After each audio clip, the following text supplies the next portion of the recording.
can see the way they hate. And I know better than to listen to the people who are calling us slaves. I can feel the sunlight shining. Well, good morning, everyone. My name's Brian, and today is Wednesday, April 17th, 2024, and this is episode 678 of the Lots Project podcast, and it's titled Upcoming Road Work. I'll be chatting about signs of an upcoming project, not so covert surveillance, confusing editing, and a little bit more. But first, let's check out in the coffee crew, see who's hanging out in the live chat, grab a cup and hang out for about an hour. Good morning. Good morning. How we doing today, guys? Looking over here early. We got Pip in. Not so early. With a Bueller. Good morning, Pip. Chris Dixon says, I'm bored. Are we there yet? Where are we headed? Rewild Their Life lets them know it's just Wednesday. Good morning, Rachel. Jim, good morning. Missed you yesterday. Good morning, Jim. Let me, with Jim popping in, let me slip over to Noster. Oh, man. No Jim on Noster. Good morning, Mike's Homestead. How we doing? Thanks for stopping in. And Pip, wherever you go, there you are. Have you ever read that book?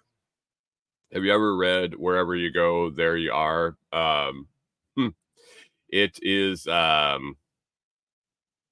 it's interesting. Pip says, yeah, I'm late. Had some issues with the security guards. Ooh, do tell, Pip. Security guards as in security guards at your place of employment? Did you have trouble getting in today? Did they think you were not an employee when you showed up? Finishing up the bag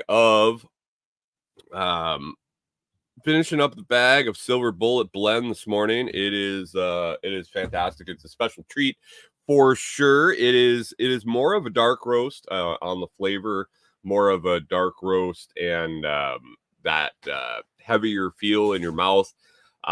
It's okay. I don't mind it every once in a while, and especially with this blend, it works out very well. Tastes fantastic, but I am more of that super light and flavor profile type of guy. So this is not my if I had to drink it every day, I'll fess up. I will always fess up. If I had to drink it every day, I probably wouldn't choose this. But after 4 or 5 rounds of a super light and I toss this in, it works. It works perfect. Oh no.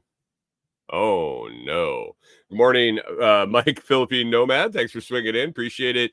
Rewild Their Life says she got up today. Coffee's still brewing. But I saw that you had an interesting inquiry yesterday over in the Telegram group. I love it. I love the news, Rachel, and definitely better than cleaning toilets. Pip's going to share his story over in Telegram, but just a spoiler alert, no rubber gloves for him. All right. Well, if you want to find out what Pip had to do with some security guards this morning, you're going to want to join the Telegram group at t.me/lotschat. That's t.me/lotschat. Great group of people over there. We have a lightning enabled tip bot, which means value for value exchange on good ideas, on whatever funny things. And we're trying to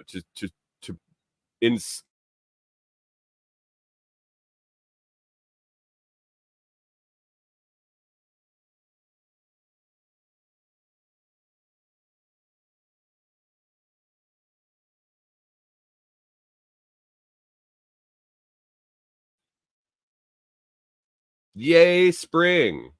Spring is here, and the leaves are coming in, and my Starlink is fucked right now. Should be fixed Saturday, guys. I apologize for the blips and the delays, but the tree filled in. And we think we have it figured out. Corey and I went back and forth on buying a pole to get it up in the air. We have some other factors playing in there. We kind of poked around, and I finally said,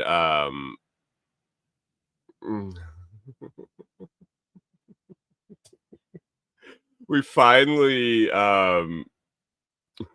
finally decided, or I finally found something that I think will work. So where we're parked, we kind of have a U driveway that it comes in the front of the property. It's like a little 1/4 acre plot, I would say. When you drive in the one driveway, the U driveway goes all the way to the back of the driveway or back of the lot, and then back out the other front side. So where our parking is in the interior of that U. So I run into an issue where if I want to put my Starlink satellite anywhere except on the top of the camper, I have to run it across the driveway that we and people use. Not a whole lot of other people. The landowner now and then, the random vehicle that kind of drives through there, just turning around or things like that. It's basically us, but that's our access. And so we've tried to avoid running it across there. I realized that if I run it out across the driveway, there's a nice spot well within my cable reach that will be clear access to the sky. So we went back and forth, and we were going to put it up on a pole and get it up higher, get it out of the restriction of the trees by going vertical.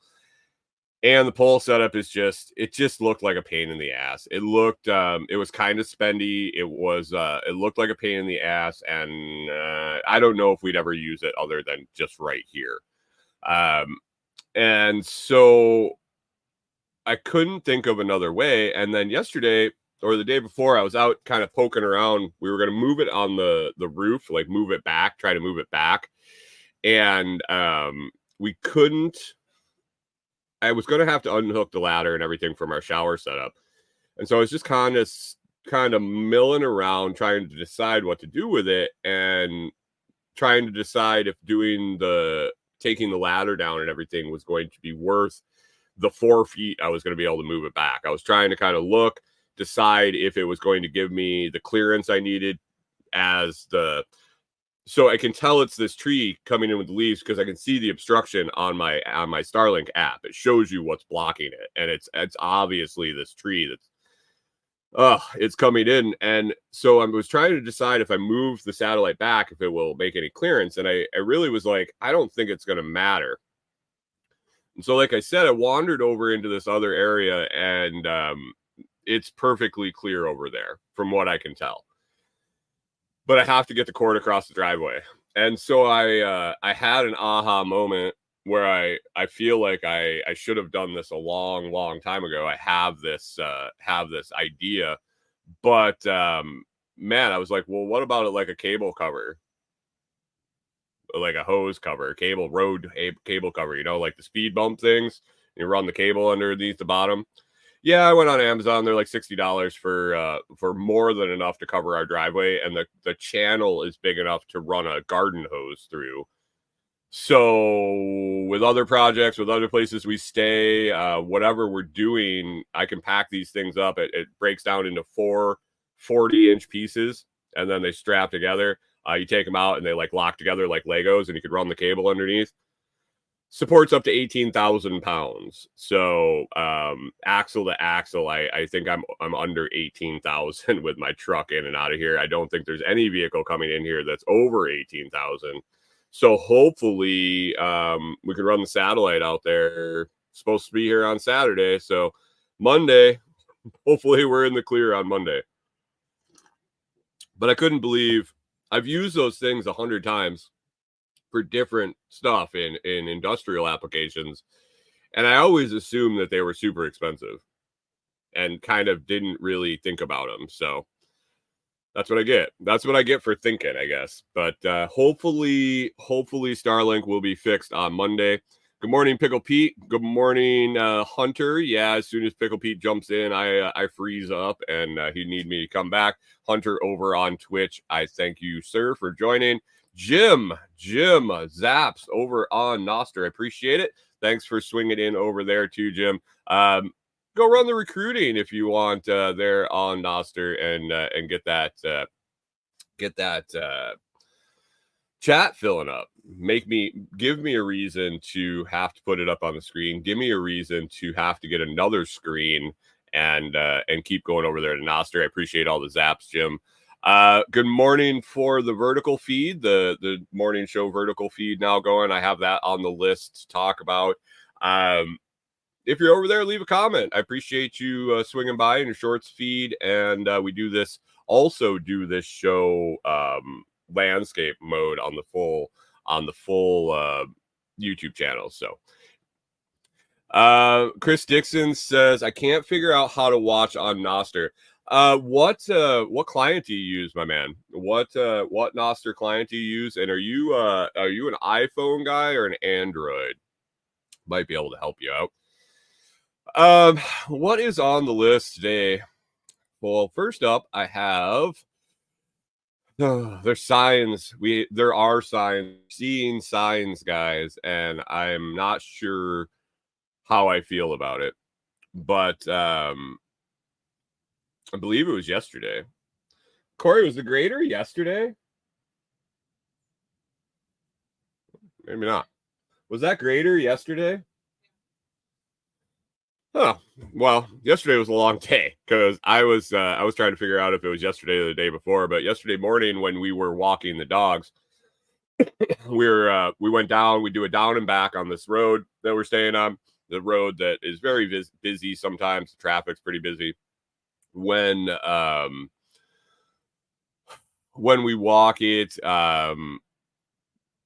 unless it's like the perfect day and we don't see many cars, it's very frustrating. It's something that we can't wait to get away from, but we've been doing it for long enough that we've kind of adapted. I've talked about all the challenges with all the different dogs and all the different people stopping and talking and blah blah blah, and Sylvia running out of the car or running out of the house, and the owner screaming and giving me a heart attack. It is not the ideal place, especially to walk 3 enormous dogs. Well, yesterday we got down to our turnaround spot and we're coming back and kind of look over our shoulder and we see a grader, like the big industrial grader. Is that a small horse? Yeah, pretty much. Is that thing walking you or are you walking it? Corey's favorite is when they stop and they basically, like, if you broke down what they said, they basically stop and roll down the window and go, "You got a dog." Like, sure do. I don't know if it's people don't know what to say. They want to stop and they want to see something, but they can't come up with something intelligent to say. So they're just like, "You got a dog. You're walking a dog." Sure am. Anyway, we turn around. We're on our way back, and a big industrial grader was just kind of crawling behind us. And it was going super slow. It was like, is this dude just like walking behind us to not disturb us? He was gaining on us a little bit. Finally gets up to us, and we kind of stop a little bit. He rolls by and gets to just before our driveway. And he had his grader down the whole way. He had it down and he had it beveled down to the side. And it looked like he was just cutting, like doing edging like you do on your sidewalk, but for the road. And he was taking off a decent little sliver. And I was like, geez, I wonder what they're just cleaning that up. Are they going to do some road patch or something? And he gets down right before the driveway that we use, and he picks up the blade, feet up, goes down, turns around, gets to our driveway, puts the blade down on the other side of the road, and continues on his way back down where he came from. And I was like, oh, that's weird. And we get up to our driveway, and I hadn't really noticed it. They've been there, I believe, for a couple days at least. But really noticed right where he stopped was fluorescent orange marking paint with a line with an arrow pointing back to where he came from. And I was like, huh, That was weird. He stopped right where that line was there, and that arrow road marking. And last time we had random road markings on our road, and we noticed this stuff because we walk it every day, twice a day. Turns out they were putting fiber in, and relatively soon after the markings went in, the crews started coming and digging the ditches, pulling the wire, or pulling the fiber, putting in the podiums. Podiums, is that what they'd be called?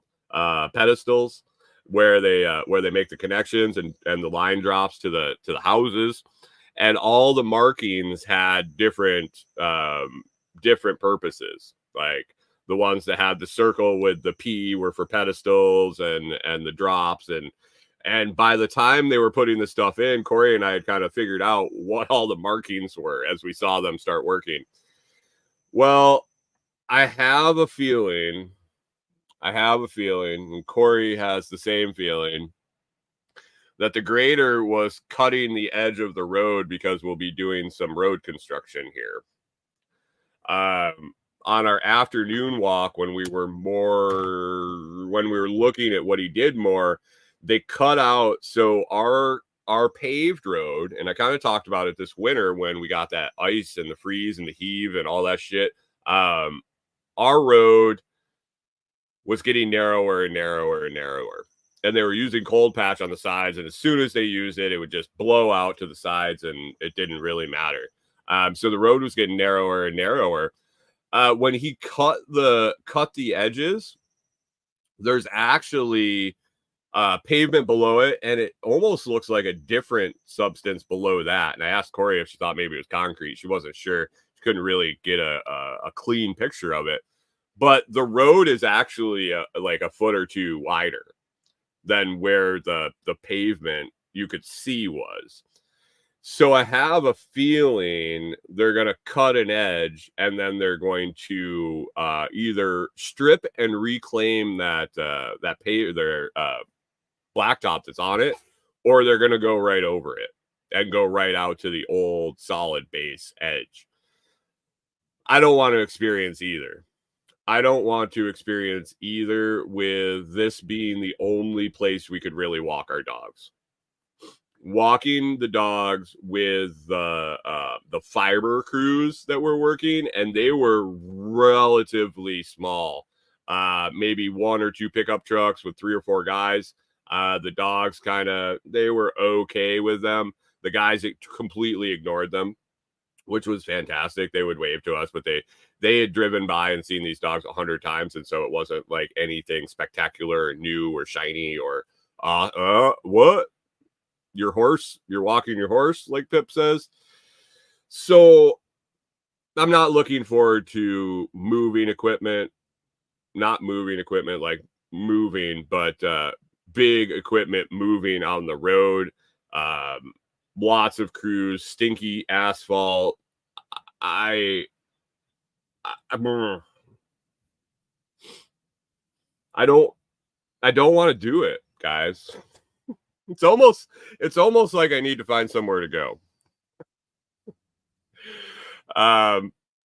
Yeah. So that was yesterday morning. Along with that, yesterday afternoon, because it was afternoon walk, I want to tell you about my dog. So this has been told to me that this is my dog. We've discussed before that dogs pick you. You don't pick your dog. If you have a couple of them, one usually gravitates towards the one human, maybe both to one human, but the dog picks you. Norman has definitely picked me.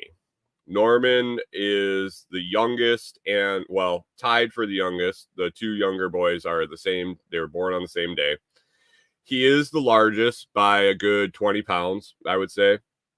He is probably the one with the most medical issues. Well, not probably. He is the one with the most medical issues. He had a rough litter mate. He had a rough go of it with his litter mates. He was the only one that survived one of his litter mates. But he's a big, loving dope. And I'm not upset that he picked me. I think he's a really sweet guy. He really is. And all he wants to do is make you happy sometimes. So he's kind of picked me. Corey, Walter is kind of a loner. I don't know. Walter kind of bounces back and forth. Clyde is definitely Corey's dog. Clyde definitely picked Corey. They are inseparable. So when we go on the walks, Norman is okay behaved. Okay. He's very hard to control since he's just so massive. He's so big. Prong collar, no prong collar, whatever you want. When that momentum gets moving, it's hard to stop. And when he's not moving and he doesn't want to move, you're not going to move him. Walter and Clyde are really good walkers. Corey walks them every day. She walks 2, I walk 1. Yeah, it looks kind of stupid, like the smaller one walking 2 and me walking 1. But I think behavior-wise and possibility of situations arising, it's probably best that I do take the 2 dogs, that I do take, or I take the 1 and she takes the 2, that we do it opposite of what you would think. Norman can have a mind of his own. As we're walking, he likes to eat grass. He likes to sniff things. He likes to do things, do all the stuff that dogs do, but he does it in extreme motions. So basically, if we're walking down the road and you're got him on the lead and you're holding him and he wants to sniff the ground, he basically drives his nose directly into the ground, yanking your shoulder out of socket unexpectedly. He's lightning fast for something that big. Other things he does, and what he did yesterday afternoon, and a reason why I'm not looking forward to any sort of road construction, Norman is kind of obsessed with heavy equipment. Big trucks, dump trucks, tractors, graders, equipment that you would probably use for road construction. He likes to stop and watch them. He likes to watch them go by. At first, I thought he might be scared, but it really looks like he just wants to watch them go by, like a little kid, like a 4-year-old that wants to watch the big trucks. So yesterday on our walk in the afternoon, we were walking down the side of the road, and I got Norman, Clyde, and Walter ahead with Corey walking side by side coming behind us. And you could hear it, they're louder than cars. It's like, nah, it's coming behind us. Norman's looking over his shoulder, like, what's going on back there? All of a sudden, he decides he didn't want to walk anymore. On the side of the road, just stops, completely stops. I kept walking. I had the lead. I'm like, come on. It's okay. And he just stood there, looking at me like, nope. And he kind of gently turns around and faces the road, and the side by side drives by, and he just kind of watches it go by. And then he looks down, takes a breath, and starts walking again. There's nothing I can do. If he wants to stop and he wants to not move, he just doesn't move. We're at the point where he hasn't laid down yet. Most of his shenanigans like that have been he just stops and he wants to watch something go by. But I'm wholly expecting in the near future that he will just be done on a walk sometime and just lay down until he's ready to come home. And at that point, we just wait.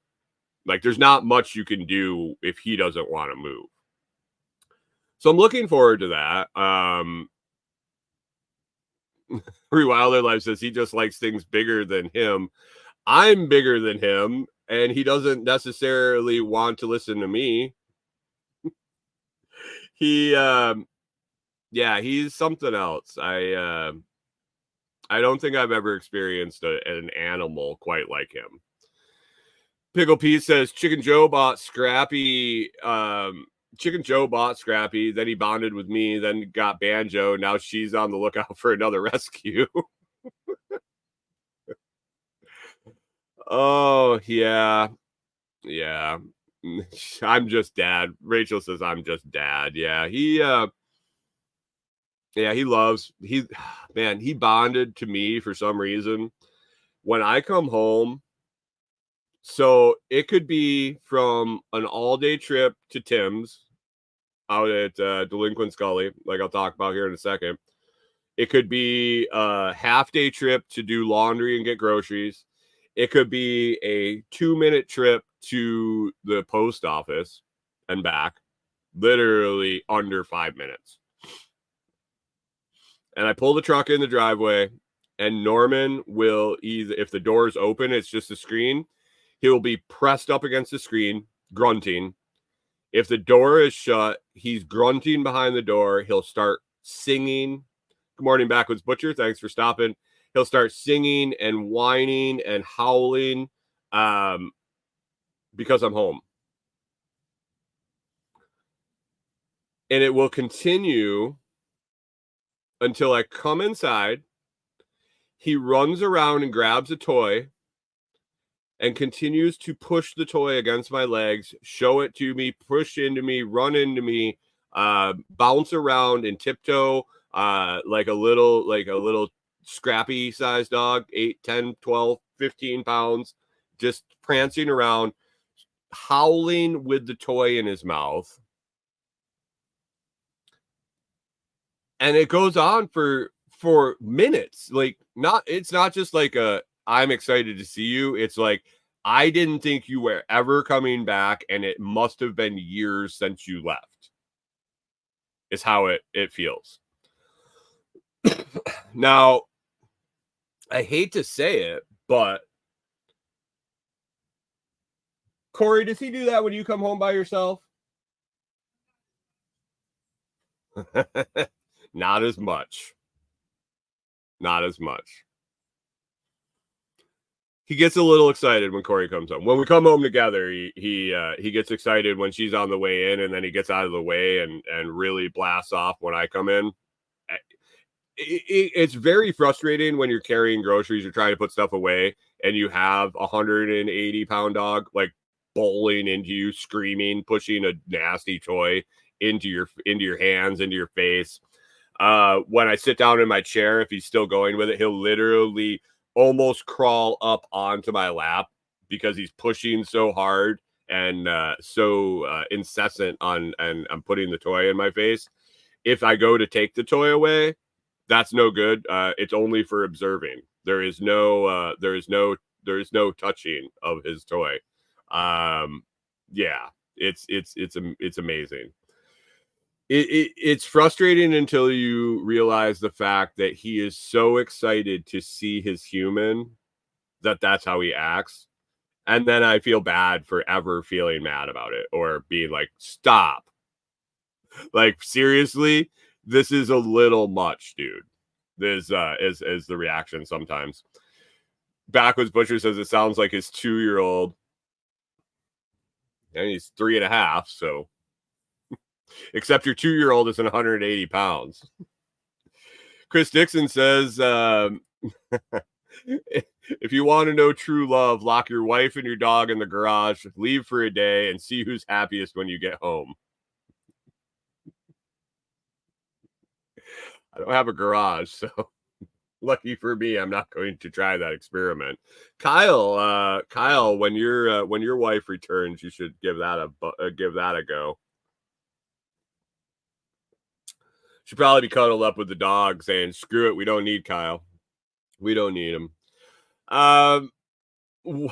Yeah. So Norman is definitely my boy. Unfortunately, I think we both see the writing on the wall, and we know that Norman probably won't be here. He'll be here the least of the three for longevity wise, and yeah, it sucks. It sucks. He's such a big oaf and such a big lover that it'll be a rough one. All three of these guys are so loving and so even the annoying things they do, even the things they do that drive me crazy, I know they do out of love. So especially the slobber and rubbing their slobber all over you and rubbing their chin all over you. It's rough. So St. Bernards, I would highly advise avoiding the breed. Backwoods Butcher says, I'm running into the woods with no plan once my wife pulls in the driveway. I saw that Kyle's wife was going on a trip. I think maybe with her sisters and her mom or something. And all I could think about was Kyle with 2 young girls at a farm and everything he's got going on, and just laughed. And Kyle's gonna play Sarah McLachlan when any of my dogs get sick and make me cry. Oh yeah. So that's the near future for us. I have a feeling. Hopefully the road crews here get work done as quickly as everything else around here, and it takes 3 or 4 months for them to even start the project. That would be fantastic. Chris Dixon says you can almost picture Kyle running around whining and howling and trying to shove his bone in her face. Ah! And then right out the back door, right into the woods like the greased up deaf guy from Family Guy. Good morning, Hanging Laundry. How we doing? Thanks for stopping in. Good morning, K-Bonk over on the vertical feed. Appreciate you over there. And let's see if Jim rounded up any vertical. Jim asked if Noster has vertical. I don't know. I'm only sending the vertical feed to YouTube as an experiment to get it into the shorts feed. I haven't messed around with anything like that on Noster, so I only check YouTube on that second stream. I've been thinking about trying to send it to the other vertical platforms if I can figure out a way to send it to TikTok and Instagram, and yeah, I don't know. I haven't had time to sit down and think about it. It's been a whirlwind for sure since really actually before SRF and trying to get everything done for SRF, and now after trying to catch up, trying to lend my buddy a hand out at Delinquent's Gully since Tim's in town for a solid 9 to 10 days, trying to pound out some stuff out there. So it's been busy. Somebody dropped me some feedback on the comfreyroots.com website yesterday in the group. Thanks, Aaron, for dropping that feedback. And man, it's just like I have 2 pages that I want to put up on that. I got to do some adjusting and tweaking there. It's just that was a rush project to get done as we went to SRF to have that available, and now it's like trying to wrangle cats, get all my ducks in a row, that all the projects that just went sideways. So getting there. Eventually we'll be there. Big old rain coming in, guys, right now. So hopefully between the leaves and the clouds, I'll keep signal. I'm sure I won't blip out at all anymore with a thunderstorm rolling in and the leaves. We'll go down to this on the list. Oh, all right. How about another observation from Kitchen Nightmares? We continued down the Kitchen Nightmare road yesterday. Hanging Laundry wants to know if Comfrey's still available. Always. How much you want? Send me a message.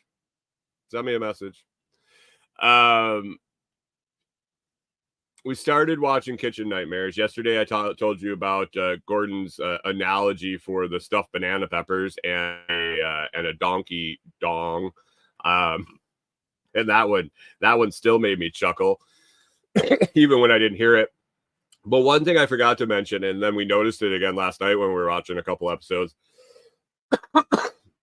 is this really weird editing that they do.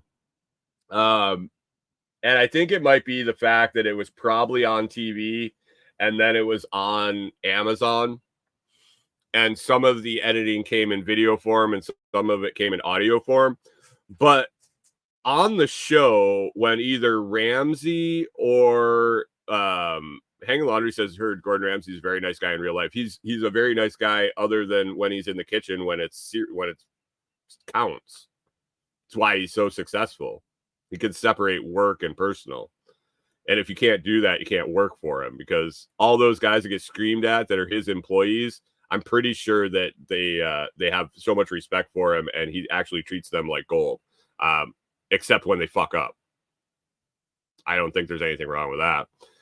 But we're watching it, and anytime Ramsey or one of the people he's helping or somebody swears, curses, they blur their mouth out. Like the video. They put like the blurred sensor over their mouth, but they don't put a beep over the swear word. So it'd be like, holy shit. But you can hear them. It's like, holy fucking shit. And it's over their mouth. And I'm like, is this censorship for the deaf? Like, we are only censoring it if you're lip reading? I don't understand. I don't get it. Just an odd thing. And I don't know if it was that maybe when it was on network TV, because I think he was on Fox or something. I don't remember what channel his shit was on. It's been so long since I watched like actual TV. I'm guessing that there's some algorithm in the audio of the public broadcast that beeps it when there's a curse word. But the fact that they blur out the mouth is it's just phenomenal. I was like, wait, what? You might as well blur it out and then just write it over top with like a question mark, an exclamation point instead of all the letters for fuck. It should just be the F and the K with words in the middle, or the symbols in the middle.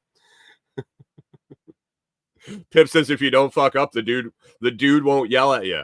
Really? I mean, no shit. These people get so, oh man, these owners, and I mean, I get it. It's season 5, and I'm following my own rule, evaluating shows after the second season of the unscripted TV. And these people just want to make this a spectacle. They want the show to be a spectacle, whatever. But some of these people that they have on this show, I'm like, this can't be real. And then I wonder, because I've met some people where I'm like, you can't be serious, like in real life. Backwoods Butcher says, sounds like having a stepdad. I can't go down the incest line today, dude. Not today. I look at these people and I'm like, no. I can't believe that someone is that. I mean, denial is the word of the season, I think, so far.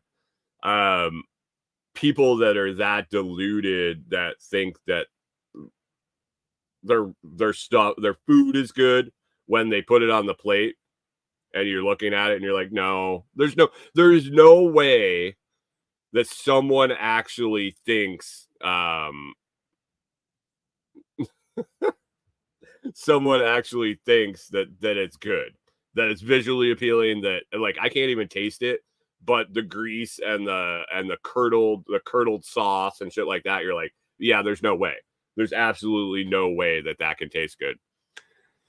So, are those people out there? Is it an act? Is it a game? Like, they walked into this one restaurant that it just looked like a remade doctor's office. Like, they took a doctor's office and just like put some crappy tables and cheap chairs in there, and they were like cooking out of the back room. I'm like, this is pretty big production level for them to come out and do this. Like, did they just pop this up in a strip mall and we're like, yeah, we're gonna do a Kitchen Nightmares here? Or was there actually a restaurant there that someone thought that they were going to be successful setting up like that? And the lady had been there, they said, like 8 years. And I was like, I don't know. I don't know about that. I don't know. Kyle says he'll try for the incest chat tomorrow again. That's one of his things. I think that generation and watching all this weird stuff on the pornographic websites, they're always talking about like stepmoms and stepsisters, and I've never understood that. I've never understood the obsession with the step stuff, but man, it's loaded. It's loaded. Chris Dixon says, watch the show with closed caption and the video and audio was censored for language, but the closed caption was not. They figure if you're intelligent enough to read it, that you don't need to be censored. I don't know. Backwood says, we use the x-ray machine to hard boil all our eggs.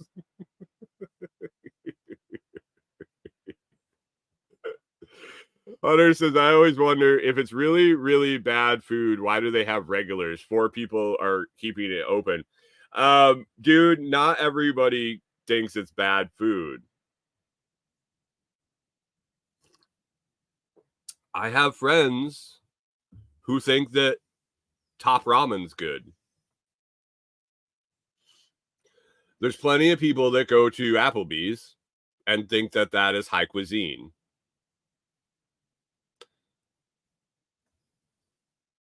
Just saying. Just saying. He does make a great point, though. He was in a restaurant yesterday, and there's takeaways from this shit, even if it's fake. But the guy insisted that he was fine dining. He was high-end dining. He was classically trained and all this shit. And he was charging extremely high prices for his food, which was all frozen and reheated. And basically to display his idiocy, Ramsey figured out how much a meal for 2 people would be. So if they came in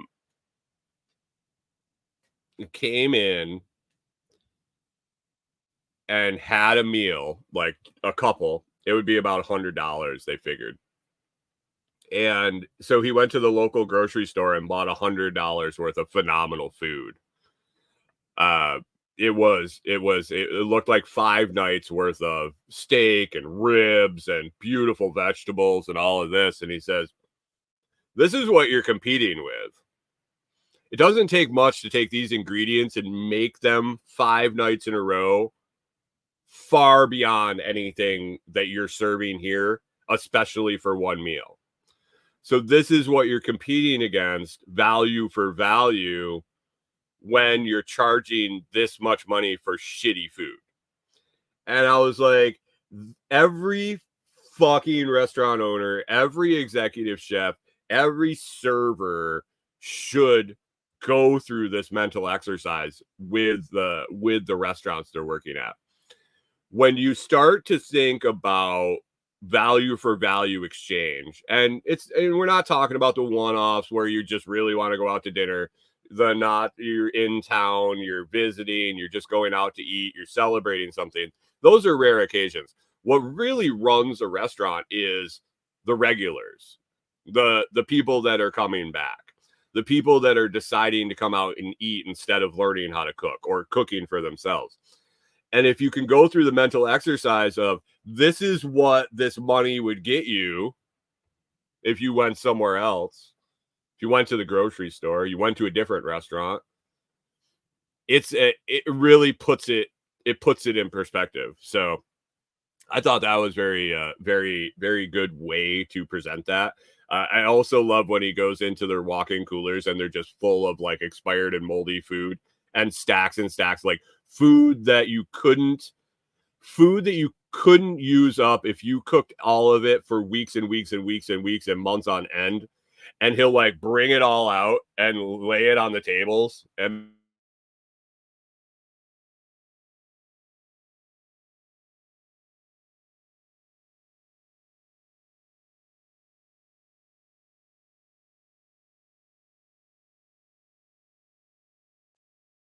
hey, um, when their menu is like 17 pages thick and he goes and he makes everything on the menu and he lays it out all in a room and gives that visual representation. I think that's what people are lacking in the restaurant industry because it flips so fast.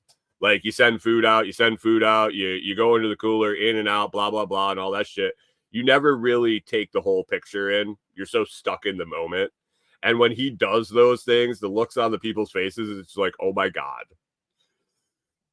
They had some Greek guy last night that was flipping through his thing and he had 64 menu items or some shit like that. He hadn't looked at his menu in 28 years. And he finally started to look at it and they were trying to get him to cut items out and make his menu smaller. He's like, no, no, no. And all of a sudden he like flips the page and he goes, how many items are in this menu? It was his menu. He was the owner. He's like, I haven't really looked at this in like 28 years. And they counted all the items and it was like 64 menu items. And he's like, oh man. And it was like that light bulb moment where he was just like, do whatever you got to do because I obviously am so oblivious. I'm not going to be able to fix this. And it was like when he gave in finally was when he finally looked at his own menu after 28 years. Like, holy shit. That's a lot of getting in the motion, going through the motions. 28 years worth. Pickle Pete says if food, paper, and labor is more than 50% COG, you go broke. Food cost is real, but real food is a must. No frozen trash.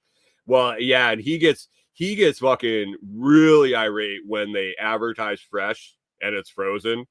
And they think because they got it in fresh and froze it to make it last longer. And Pickle Pete also says, "Oh, those walk-ins don't even start. The ones wait to smell. Holy crap! Yeah, whatever Pete says there.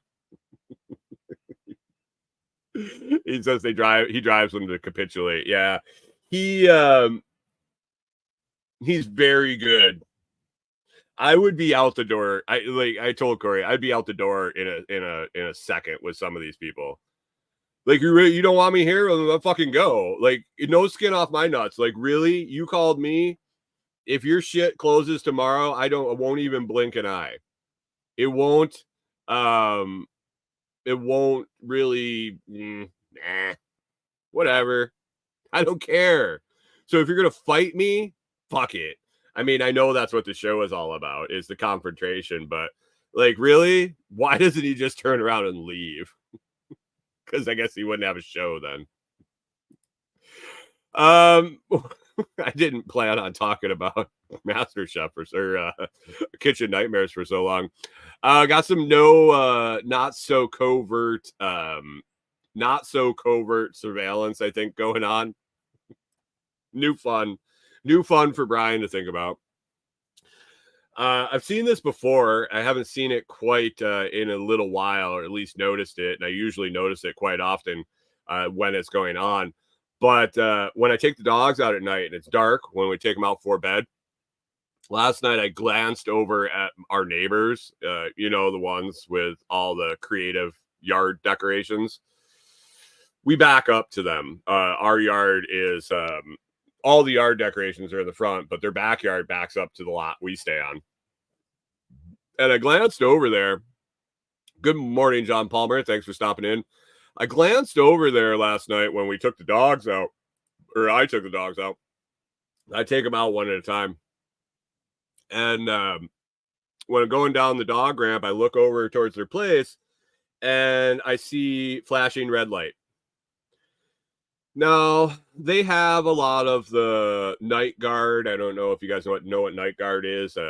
I thought it was like a national thing, but they invented it like 20 minutes from where I lived in Minnesota, so I don't know if it was only regional or national. But night guard is like a little black box. It's got a red flashing light, and it's supposed to ward off predators. You put it on like your chicken coop or wherever you don't want predators come in, and it mimics the eyes of a something they don't want to deal with, another predator. We used them in Minnesota. They were relatively effective, from what we could tell, I guess. Do you really know? But they have these on their property, like, but they also have Hanging Laundry loves their night guards. They also have security cameras. And I've told you they mounted them right by the road in the front. This is definite. This blinking red light was not a night guard. I was looking at it when I took the first dog out down the ramp. We walked over in the yard and he's peeing. And when we come back, it looked like somebody was shining a fucking flashlight at me from the dark. And the red light was gone. And I'm like, oh, really? So I flipped it off. I figured they were watching me or something. I flipped it off. I'm like, fuck you. Went in with the first dog. I come back out with the next dog and the light was off and the red light was back on. And I was like, oh, they're not standing over there in the dark like a creeper. They just put a fucking camera up. And I think I've seen it over there before, but I assumed it was like further back because depth perception is kind of rough in the dark, but the light was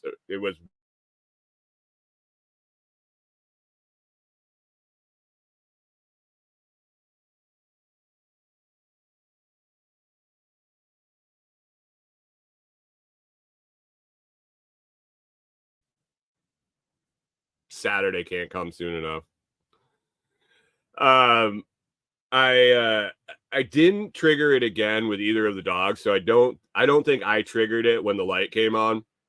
I think there might have been a squirrel or a cat or something that walked by and triggered it on. I'm sure it's motion sensor. And I did go out later and do some stuff a little closer to it, and it didn't trigger again. So I don't think it's set up to trigger where I am, but I've run enough game cams and I've run enough cameras like that I know if it's on, I'm in the background.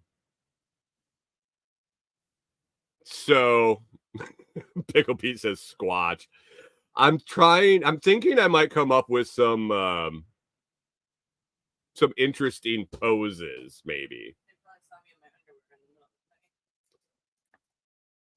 Was the white light on? Corey thinks they saw her in her underwear last night. She had to go out and grab dog food because it was starting to rain.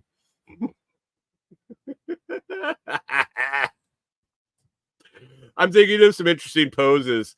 We would always shoot around ideas to screw with our buddies with their game cams.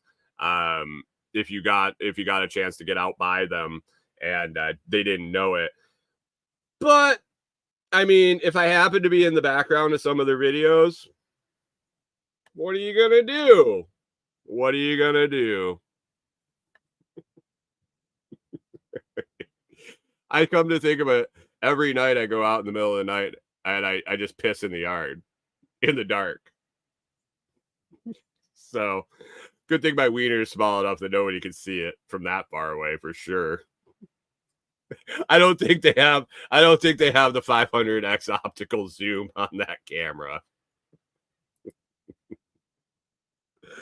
But yeah, I don't know. It's getting to a point right here. Backwoods Butcher says, well, it's time to find an affiliate with a gorilla suit. Oh, I was thinking way bigger, way different than gorilla. Like, I was thinking maybe we could figure out with maybe a John Willis hookup and borrow one of his giraffes or something. Wait till dark, bring the giraffe in and like set it up, get the camera to go on, and then before light, take it away and hide it. They look at the camera and there's a fucking giraffe in the yard. Pickle P says a few extra tugs and they got a mature video. You're gonna have to tug it a lot to. It's a grower, not a shower. Oh man. You want to see my Hello Kitty tattoo? I saw my next tattoo I wanted. I sent it to Corey. This is how our relationship works. I saw a tattoo that fake alien landing. Oh, Jim. I like it. I sent Corey a picture of a new tattoo I wanted. It was great. It was, and I think I've seen it before in passing, but it really struck home this time. Basically, it was a picture of Tigger at the top of a guy's ass crack, and he's like he's yelling down into the ass crack, "Hey, Pooh, are you in there?" I don't know why it's so funny to me. Because I like shit jokes or something. I don't know. Corey's in the back going, I don't know either. But I thought that was kind of funny. It's still making me chuckle. But I sent a picture to Corey. And I said, I sent you my next tattoo. No reply at all. No response. Didn't even fucking acknowledge that I sent the message. So it was like the next day, I was like, hey, did I show you that picture of the new tattoo I like? She goes, yeah. And I'm like, and she's like, did the no reaction not tell you enough? I'm kind of sick, guys. I think it would be a fantastic tattoo. I'd want to show everybody. Like, that is a tramp stamp worth showing people. I guess some of the girls that get tramp stamps think it's worth showing theirs too, but that would be one that I would be trying to get onto a camera somewhere. I don't know. I think that'd be fun. You guys want to all get one together? If we can raise enough money that everybody can get the Pooh tattoo, the Tigger, where are you in there, Pooh tattoo, and everybody agrees to get it, we could work something out, I think. Pickle P says you'd have to take some plumbing jobs for fun. Oh God, I would be wearing like low rise pants and bending over in every store I could. Just I'd be at Home Depot, like squatted down and pulling my shirt up from the front just so it sticks out.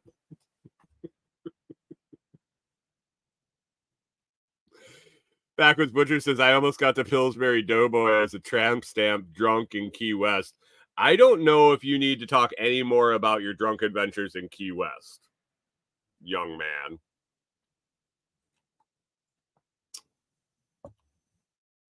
I know what happens in Key West.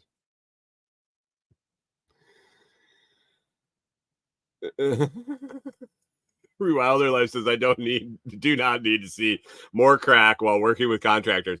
But Rachel, what if it had a Tigger that said, hey, Pooh, are you in there?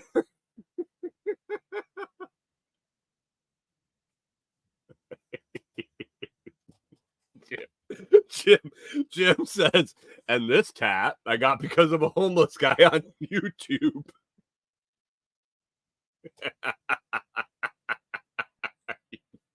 Pickle Pete says, and I assume this is from the Key West comment, says lots of blow, cocaine and otherwise. Kyle's neck was sore. Woke up in the morning, his throat was sore, and he's like, what did I do last night?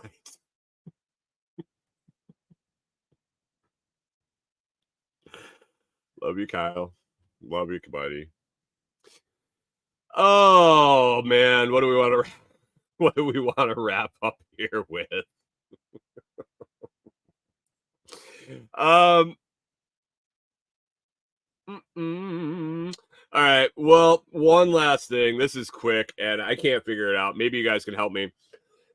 I think I know the answer. But I was looking at my YouTube dashboard yesterday. Jim says embrace the suck has a different meaning in Key West. While in Key West, what happens in Key West stays in Key West, except all the VD you bring home.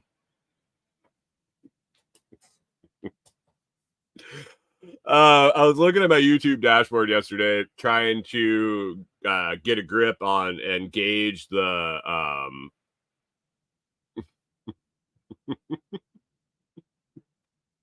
gauge, trying to gauge whether what's going on with sending the vertical feed, the live feed with vertical feed, and comparing view numbers and all this stuff.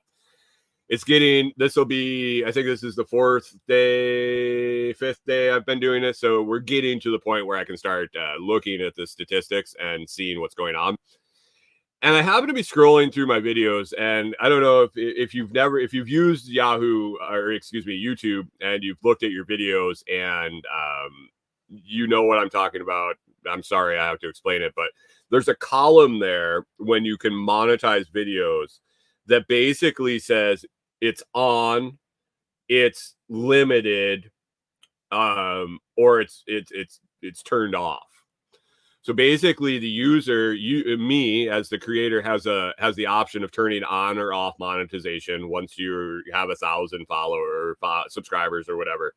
And so you can do that, and then after YouTube watches the video or analyzes the video, they will make a determination whether it qualifies for monetization or if it is kind of bad, and some advertisers won't want their ads on it. So it says limited availability. Okay. I mean, we just talked about VD and key KW and all that stuff. So like, I'm not shocked when mine pop up as limited availability. It's okay. The issue that I have is I was looking through them yesterday, and I have this live feed, the horizontal live feed, and the vertical live feed. If you're watching on the vertical, I guess that would be the vertical live feed. The same episode. One has full ad eligibility and one has limited ad eligibility. They are literally, other than the orientation of the screen. Hey, Chris Dixon, have a great day. I appreciate you showing up. Have a great hump day to you. Other than the orientation of the screen, the content is exactly the same. It was recorded from the same camera at the same time with the same microphone, but YouTube determined that one of them is good and one of them isn't so good. I'm so confused. It's not like it picked up a trigger word or a keyword or like literally the same video, other than one is my face and one is the landscape. And I would say, oh, it's because it was a shorts feed instead of the full feed. None of the other ones have done that. And I guess the only difference is the title. But the title wasn't anything no. Pickle P says it's the ducks on the shelf. The limited one is the tighter view, is the vertical view. They don't want to publish spy code.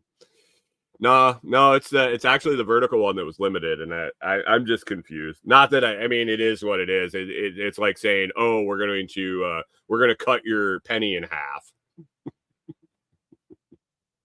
You know, I'm rolling in it from the ad revenue from these live streams, guys. So watch out. All right, well, I'm going to wrap up here. Pickle Pete is waiting in the wings. Old Sensi scrambling over on the West Coast. Jim says just call YouTube and ask them. Yeah. I was talking to Tim yesterday about Amazon and trying to get a hold of them from the creator side. Customer service with the if you buy shit as a customer is fantastic. If you try to get a hold of them as anything, as a associate or a Amazon influencer, content creator, anything like that, good fucking luck. Same with Google, same with YouTube, all of them. No way, they don't even give shit. They'll find somebody else to do it. But anyway, Sensei scrambling over there on the Food Forest Farms website, or on the Food Forest Farms YouTube channel, waiting in the wings, getting ready to get going. I'm going to get out of here. I got laundry and grocery day today, so I'm sure I'll have some fun stories for you tomorrow. I got a few things left off the list today that I didn't touch on that we will cover tomorrow. I appreciate everyone listening. If you enjoyed the show, it's always free to hit the like, share, and subscribe. You can return value for value. Consider joining one of the YouTube membership tiers or listening on any value for value platform like Podverse or Fountain.fm. Check out thelotsproject.com and comfreyroots.com to find out all the different stuff I sell. Hang and Laundry, you can find Comfrey Roots either on either site, or you can message me directly. That is always an option too. Other than that, guys, it's hump day. Get over the hump. Make it an awesome day. Don't waste a minute. Don't waste a minute of the time we have left here. Knock it out of the park, guys, and we will catch up with you tomorrow.